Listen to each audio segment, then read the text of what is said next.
c'est simple, mais si c'est assez génial c'était pendant la lecture du scénario que je me suis rendu compte de ça, qu'effectivement, je savais qu'André ferait le père et je l'ai vu mourir très très rapidement. Je me suis dit, putain, il est quand même cool, ou alors ça va vraiment de moins en moins bien pour lui.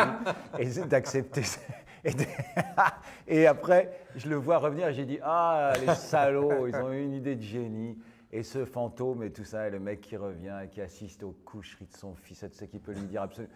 Donc, personnage évidemment en liberté totale, c'est extraordinaire. C'est-à-dire, il n'y a plus aucun garde-fou, tu peux dire tout ce que tu veux. C'est l'homme invisible au fond. C'est exactement le syndrome, le fantasme de l'homme invisible. C'est génial, quoi. Voilà. C'est un personnage, moi, que j'ai trouvé. L'invention est évidemment géniale.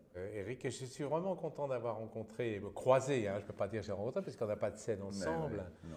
À part, voilà, juste le début, en effet, quand on se voit sur l'estrade, etc., et que j'ai fait durer le temps pour pouvoir savourer ce moment précieux de rencontrer Eric.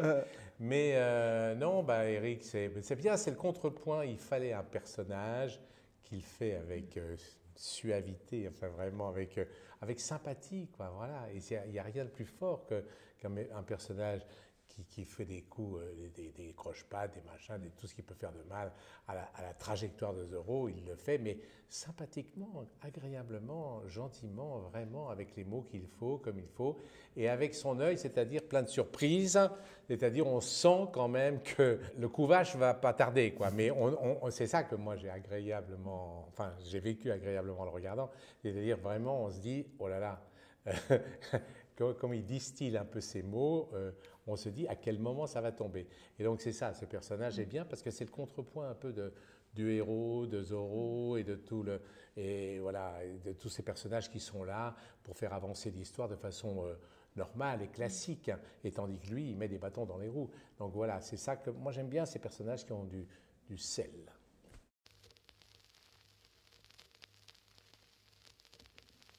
J'ai le souvenir, enfin, c'est très bizarre parce que c'est justement sur une toute petite chose. Après, la méchanceté et la dureté, évidemment que je pense que venant de son père, c'est beaucoup plus violent, évidemment, que cet antagonisme un peu comme ça, bon, bah, qu'on connaît, quoi, bien dans le méchant, le gentil, le blabla. Mais venant de son père, j'ai le souvenir de la façon, c'est le seul moment qu'on ait partagé, mais quand même, il me reste, dont André, donc jouant le père, disait « Je ne suis pas sûr que tu sois vraiment mon fils » ou quelque chose comme ça. La façon dont il avait lui dire ça, extrêmement, bon, ben, sincèrement en fait, de lui dire « Vraiment, je ne suis pas sûr que tu sois mon fils ». Et je me souviens comment Jean recevait ça, et je me disais « Waouh, la violence d'entendre ça de la part de son père, c'est énorme » au moment de dire « Bon, bah, est-ce que tu as les épaules pour prendre ma succession ?» Et je pense que dans la vie, si ça t'arrive, Ça m'est arrivé. Et c'est vrai qu'il a raison, Eric. C'est vraiment, oui, quand on est enfant, c'est vrai. De quelqu'un qui est proche de son père, en tout cas, on n'attend pas ça. On attend du réconfort, du soutien, etc. Donc on n'attend pas.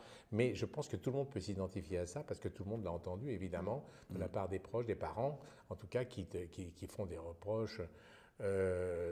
Ouais, dès que c'est possible, c'est bizarre, c'est étrange ce rapport. Il doit y avoir sans doute un peu d'affection ici ou là, mais elle est bien dissimulée. En tout cas, moi, j'avais plutôt le rapport un peu de jugement. C'est ça qui est dur. Et il a raison, Eric, c'est ça le plus violent psychologiquement. Quand on a un adversaire comme dans l'Emmanuel, au moins c'est clair, c'est net. On se bat voilà, à armes égales ou bien, je sais pas, ou pas égales. Il n'y a pas l'affect qui est mélangé à cette chose terrible qui vient de ton père. Ton père peut évidemment te couper en deux en une seconde s'il a envie, évidemment. Et plus violent.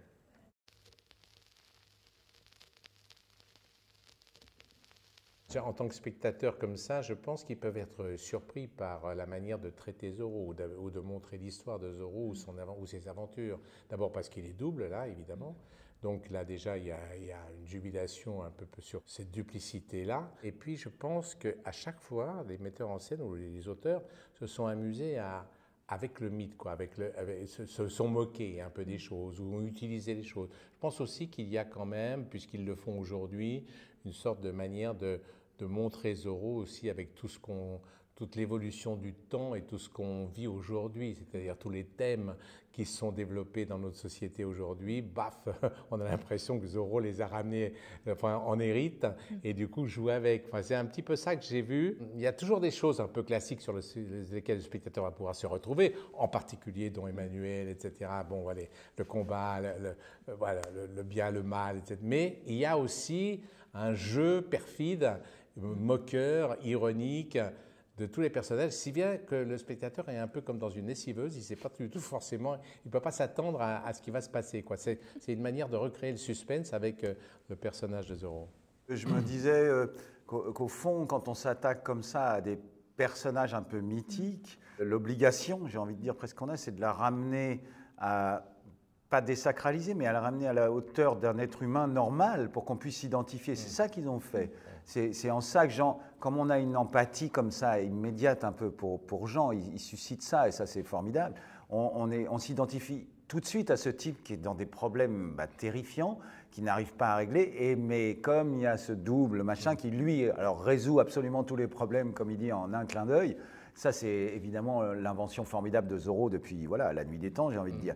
Mais ce qui est génial, c'est qu'ils sont arrivés, et je pense que la comédie vient de là, qu'on peut s'identifier absolument à ce pauvre gars qui dit oh, comment je vais faire pour m'en sortir, et avec ma femme, et avec mon père, et avec cet abruti qui me prend de l'argent. Bref, voilà. Donc, le truc, à mon avis, fonctionne là-dessus. Et Jean, pour ça, est un interprète idéal, quoi, en fait. Parfait. Oui, parce qu'il s'amuse oui. vraiment. Et il s'amuse et tu t'identifies immédiatement. Hein.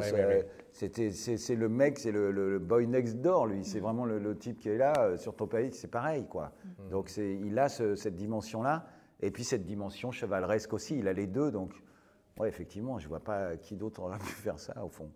On est des acteurs, j'ai envie de dire, à partition. C'est-à-dire, il y a aussi, voilà, on suit les partitions, et là on en avait, il y avait de quoi faire avec ce qu'ils nous ont donné, je crois. Donc,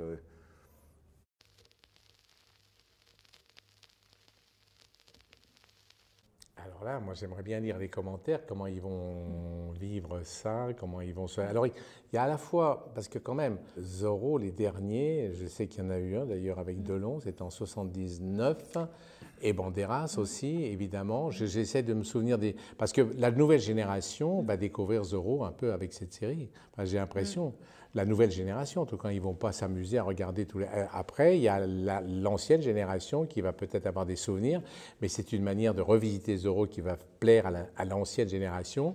Et la nouvelle va peut-être découvrir un mythe, mais avec du plaisir comme ça de découvrir un peu l'histoire, comme si c'était la première fois qu'ils voyaient l'histoire de Zorro. Peut-être qu'il va y avoir des fausses interprétations. Est-ce que Zorro a toujours eu un double? C'est pas forcément comme ça qu'on l'a représenté, mais c'est ça qui va faire loi, quoi, sur la nouvelle génération. Franchement, je pense qu'il faut prendre ça comme un divertissement, quoi. C'est un grand divertissement qu'on passe je pense qu'ils passent un bon moment, voilà, ça donne pas non plus. Oui, voilà, on n'est pas non plus dans un truc qui va te faire réfléchir non, je pense que c'est ça le but, l'ambition, elle est là, je crois, tout simplement, vraiment. Ouais, vraiment.